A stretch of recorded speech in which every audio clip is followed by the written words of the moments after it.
Welcome to me ఇంటి వంట by Lakshmi. మీ ఇంటి వంటలో ఈ రోజు గోధుమ పిండితో ఒక ఈవినింగ్ టీ టైమ్ స్నాక్స్ ని చేసి చూపిస్తున్నాను. ఇవి చాలా కరకరలాడుతూ పొరల పొరలుగా చాలా బాగుంటాయండి. తప్పకుండా ట్రై చేయండి. చూసారు కదా ఎంత పల్చటి పొరలు వచ్చేసాయో. ఎక్కడే గాని మెత్తగా లేకుండా చాలా క్రంచీగా వచ్చేస్తాయి. ఇవి పిల్లలు పెద్దలు ఎవరైనా సరే చాలా ఇష్టంగా తినేస్తారు. ఈవినింగ్ టీ టైమ్ స్నాక్స్ లో అయితే ఇవి చాలా బాగుంటాయి. మీరు కూడా తప్పకుండా ట్రై చేసి మీకు ఎలా వచ్చాయో కామెంట్ రూపంలో చెప్పడం మాత్రం అస్సలు మర్చిపోకండి. మీకు ఈ వీడియో నచ్చినట్లయితే మాత్రం తప్పకుండా లైక్ చేసి మీ ఫ్రెండ్స్ కూడా షేర్ చేయండి. ఇక మనం లేట్ చేయకుండా వీడియోలోకి వెళ్ళిపోదాము. ఈ స్నాక్స్ ని ప్రిపేర్ చేసుకోవడానికి ముందుగా ఒక మిక్సింగ్ బౌల్ తీసుకొని అందులో 2 కప్పుల గోధుమ పిండి వేసుకున్నాను. రుచికి సరిపడా సాల్ట్ నేనైతే 1/2 టీ స్పూన్ వరకు వేసుకున్నాను. 1/2 టీ స్పూన్ వాము, ఒక చిటికెడు పసుపు, 1/2 టీ స్పూన్ కారపొడి, 1 టేబుల్ స్పూన్ కసూరి మేతి ఎండబెట్టిన మెంతికూర. ఇది ఆప్షనల్ మాత్రమే. మొత్తం ఒకసారి కలిసిరెట్టు కలిపేసుకొని 1/2 టేబుల్ స్పూన్ వరకు నెయ్యి కానీ బటర్ కానీ ఆయిల్ కానీ వేసుకోవచ్చు. మొత్తం బాగా కలిసేటట్టుగా ఇలా బాగా ప్రెస్ చేస్తూ కలుపుకోవాలి. పిండికి పట్టేలాగా ఇలా బాగా కలిసేటట్టు కలిపేసుకున్న తర్వాత పిండిని ఒక ఉండలాగా చేస్తే ఉండలాగా రావాలి. అప్పుడే పిండి అనేది కన్సిస్టెన్సీ అనేది కరెక్ట్ గా ఉన్నట్టు. నేనైతే పిండిని ఇప్పుడు బాగా కలిపేసుకున్నాను. ఇప్పుడు ఈ పిండిని ఉండలాగా చేస్తే ఇలా ఉండలాగా రావాలి. ఇప్పుడు ఇందులో కొద్దిగా నీళ్లు వేసుకుంటూ పిండిని గట్టిగా కలుపుకోవాలి. మరి సాఫ్ట్గా కలుపుకోకూడదు. అలానే మరి గట్టిగా కలపాల్సిన పని లేదు. మనము చేతితో కలిపేంతగానే గట్టిగా ఉంటే సరిపోతుంది. మనం పూరీలు చేసుకునేటప్పుడు కలుపుకుంటాం కదా పిండిని, ఆ విధంగా ఉంటే సరిపోతుంది. చూస్తారు కదా వీడియోలో చూపిస్తున్నట్లుగా పిండి అనేది ఇలా ఇంత గట్టిగా ఉంటే సరిపోతుంది. ఇప్పుడు ఈ పిండి పైన మూత పెట్టేసుకొని 10 నిమిషాలు పక్కన పెట్టేసుకోవాలి. మరి ఎక్కువసేపు పెట్టాల్సిన అవసరం లేదు, లేకుంటే అప్పటికప్పుడైనా చేసుకోవచ్చు. నేనైతే పక్కన పెట్టేసుకొని మరొక బౌల్ తీసుకొని అందులో 2 టేబుల్ స్పూన్ల కార్న్ఫ్లోర్ వేస్తున్నాను. అలాగే 2 టేబుల్ స్పూన్ల నెయ్యి కానీ బటర్ కానీ వేసుకోవచ్చు, లేకుంటే ఆయిల్ అయినా వేసుకోవచ్చు. నేనైతే ఇక్కడ నెయ్యి వేసి పిండిని ఉండల్లాగా లేకుండా సాఫ్ట్గా కలిపేస్తున్నాను. ఇలా బాగా కలిపేసుకుని పక్కన పెట్టేసుకోవాలి. ముందుగా కలిపెట్టుకున్న గోధుమ పిండిని మళ్ళీ ఒకసారి కలిపేస్తున్నాను. 10 నిమిషాలు అయింది పక్కన పెట్టేసి. ఇలా మొత్తం బాగా కలిపేసుకున్న తర్వాత ఈ పిండిని చిన్న భాగాలుగా చేసుకోవాలి. ఇలా చేసుకున్న తర్వాత ఇప్పుడు ఒక్కొక్క పిండి ఉండంటి వేసుకొని చపాతీ రుద్దుకునే పీట మీద పొడి గోధుమ పిండి చల్లేసుకొని స్ప్రెడ్ చేస్తే సరిపోతుంది. ఎంత వీలైతే అంత పల్చగా స్ప్రెడ్ చేసుకోవాలి. ఎక్కడన్నా అంటుకున్నట్లు ఉంటే మధ్యలో పొడి గోధుమ పిండి చల్లుకుంటూ ఇలా స్ప్రెడ్ చేసుకుంటే సరిపోతుంది. నేనైతే పల్చగా స్ప్రెడ్ చేసుకున్నాను. ఇలా చేసుకున్న తర్వాత ముందుగా మనము కార్న్ఫ్లోర్ ఉంది కదా, కార్న్ఫ్లోర్ని కలిపెట్టుకున్నాం కదా పేస్ట్ లాగా, ఆ కార్న్ఫ్లోర్ పేస్ట్ని దీనిపైన పల్చగా స్ప్రెడ్ చేసుకోవాలి.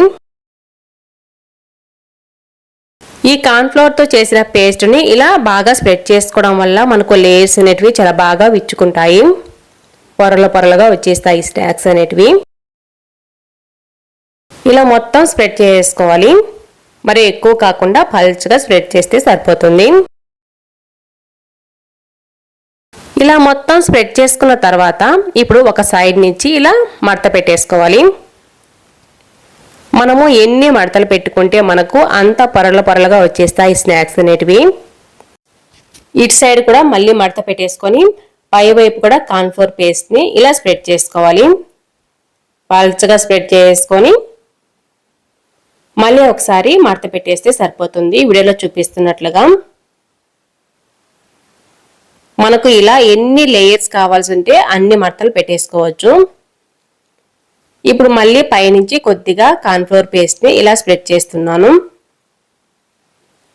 ఇలా స్ప్రెడ్ చేసిన తర్వాత మళ్ళీ మడత పెట్టేసుకోవాలి. ఇలా పెట్టేసుకున్న తర్వాత మళ్ళీ ఒకసారి చపాతీ రుద్దుకునే కర్ర తీసుకుని పల్చగా స్ప్రెడ్ చేసుకోవాలి. మరి ఎక్కువ గట్టిగా ప్రెస్ చేయకూడదు. పైనే ఇలా స్ప్రెడ్ చేస్తే సరిపోతుంది. మరి మందంగా కూడా ఉండకూడదు. చూసారు కదా ఇలా పైనే స్ప్రెడ్ చేసుకోవాలి. మళ్ళీ కూడా మడతలు ఇంకా కావాలి అనుకుంటే పైనుంచి కార్న్ఫ్లోర్ పేస్ట్ మళ్ళీ ఒకసారి స్ప్రెడ్ చేసుకొని మళ్ళీ మడత పెట్టుకోవాలి. మీకు ఎక్కువ మడతలు వద్దు అనుకుంటే ఇక్కడైనా కట్ చేసుకొని చేసుకోవచ్చు. ఇప్పుడు మళ్ళీ స్ప్రెడ్ చేసుకోవాలి. మరి గట్టిగా అదిమినట్టు కాకుండా పైనే ఇలా స్ప్రెడ్ చేసుకోవాలి.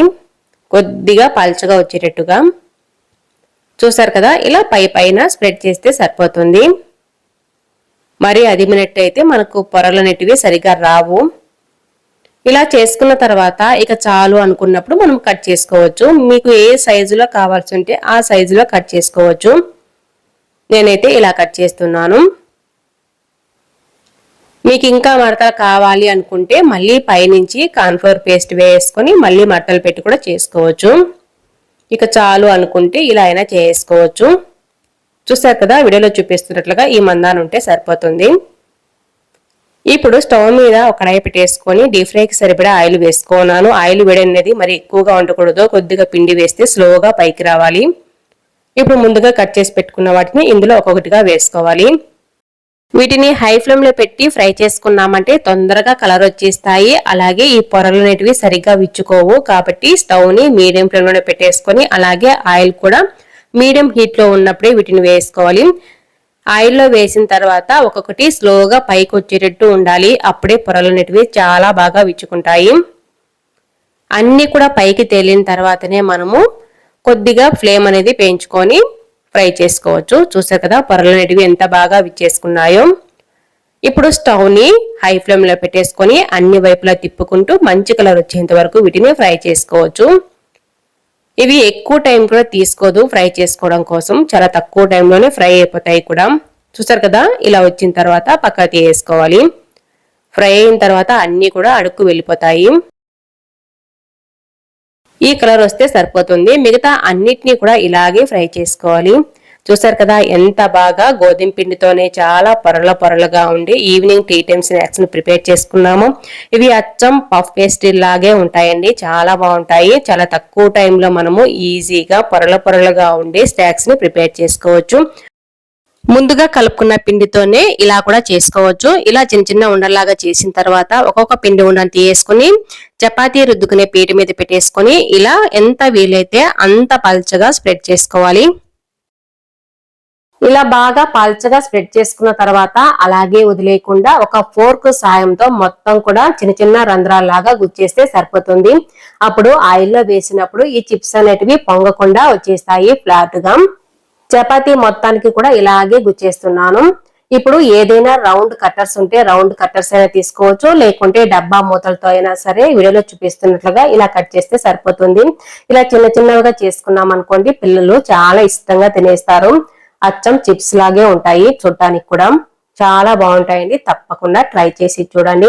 ఇలా మొత్తం కట్ చేసుకున్న తర్వాత ఎక్స్ట్రా పిండిని పక్కకు తీసుకొని మళ్ళీ రౌండ్ గా చేసుకుని ఇలాగే స్ప్రెడ్ చేసి కట్ చేస్తే సరిపోతుంది. 2 కప్పుల గోధుమ పిండితో ఈ చిప్స్ అనేటివి చాలా ఎక్కువగా వచ్చేస్తాయి. తప్పకుండా ట్రై చేసి చూడండి. ఇలా చేసుకున్న వాటిని ఒక ప్లేట్ లో వేసేస్తున్నాను.